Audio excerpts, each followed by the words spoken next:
I read this novel that I adapted, Erasure by Percival Everett, and like I fell in love with it almost as soon as I started reading it. It just sort of felt the material deep in my core. Like no piece of art has resonated with me as deeply before or since.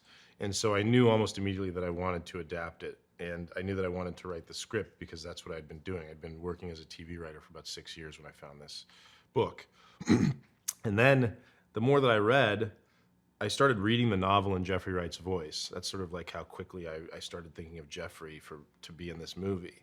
And then the more that I read, I was like, oh, maybe I should direct this. And I think that the reason why I wanted to direct this, the reason that I felt comfortable doing that was I told myself if I go on set, every day if I go on set, and I know nothing about lighting, I know nothing about cameras, I at least know this story like in my bones.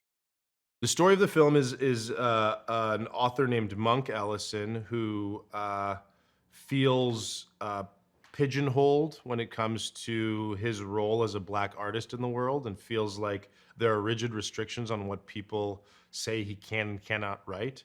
And so, to fight back against these restrictions, he pulls a prank and writes a novel called My Pathology that contains all of these black stereotypes that he sort of resents. And then he intends to send this book to publishers in order to shame them for the kinds of material that they solicit from black writers. Jeffrey has this real air of gravitas around him at all times. He seems professorial in a very real way. And so, and I also think that he had the ability to play like a lovable grump. I think that that's a very difficult part to play, because I think that if you err too far on the side of grump, you lose people and nobody wants to root for you anymore. And so I think Jeffrey had this really nice blend of kind of like professorial gravitas and maybe a little prickliness along with it, but also the ability to sort of, you know, keep you rooting for him, sort of like a softness and an relatability that sort of like keeps you on his side throughout the course of the film. I also think that he's a really funny comedic actor. I think that obviously people know him for his dramatic turns, and he's obviously great in all those, but I sort of anticipated that he was going to be like a really funny um, comedic actor and a perfect kind of straight man for all the absurdity that's going around him in the rest of the movie.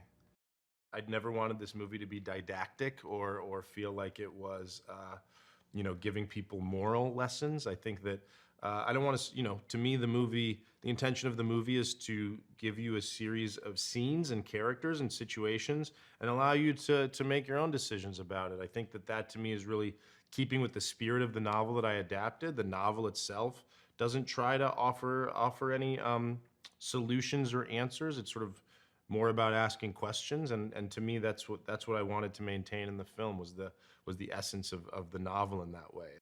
Something that's been really heartening to me is the number of people who have told me that like as soon as I got out of the theater, I like rushed to like talk to a friend who had seen the movie too, so that I could talk to them about it and sort of like go to dinner with them and talk about it. Or I turned to the person that I went to see the movie with and said, "Do you want to go get a drink and talk about the movie?" Like that to me is all that I really want people to take away from the film is something that they want to turn over in their minds a little bit after having this sort of hopefully a joyful experience for the past couple hours.